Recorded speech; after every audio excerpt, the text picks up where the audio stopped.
But nothing has a greater effect both to increase and diminish our passions, to convert pleasure into pain, and pain into pleasure, than custom and repetition.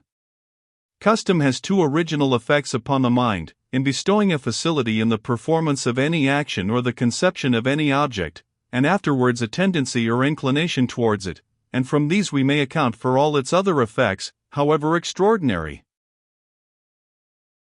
When the soul applies itself to the performance of any action, or the conception of any object, to which it is not accustomed, there is a certain unpliableness in the faculties, and a difficulty of the spirits moving in their new direction.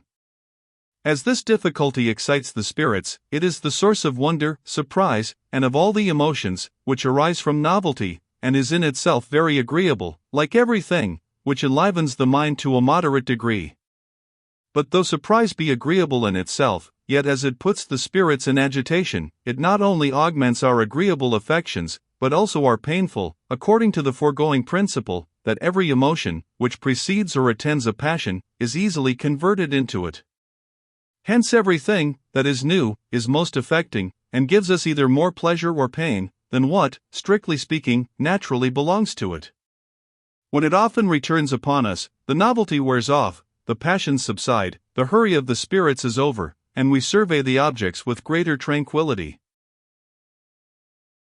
By degrees the repetition produces a facility of the human mind, and an infallible source of pleasure, where the facility goes not beyond a certain degree. And here it is remarkable that the pleasure, which arises from a moderate facility, has not the same tendency with that which arises from novelty, to augment the painful, as well as the agreeable affections. The pleasure of facility does not so much consist in any ferment of the spirits, as in their orderly motion, which will sometimes be so powerful as even to convert pain into pleasure, and give us a relish in time what at first was most harsh and disagreeable.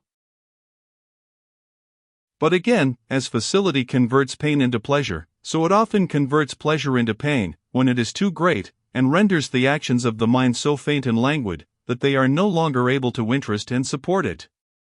And indeed, scarce any other objects become disagreeable through custom, but such as are naturally attended with some emotion or affection, which is destroyed by the too frequent repetition.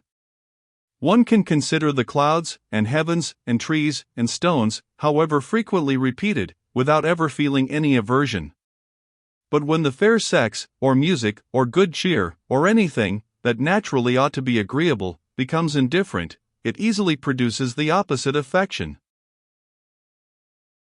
But custom not only gives a facility to perform any action, but likewise an inclination and tendency towards it, where it is not entirely disagreeable, and can never be the object of inclination. And this is the reason why custom increases all active habits, but diminishes passive, according to the observation of a late eminent philosopher. The facility takes off from the force of the passive habits by rendering the motion of the spirits faint and languid. But as in the active, the spirits are sufficiently supported of themselves, the tendency of the mind gives them new force, and bends them more strongly to the action.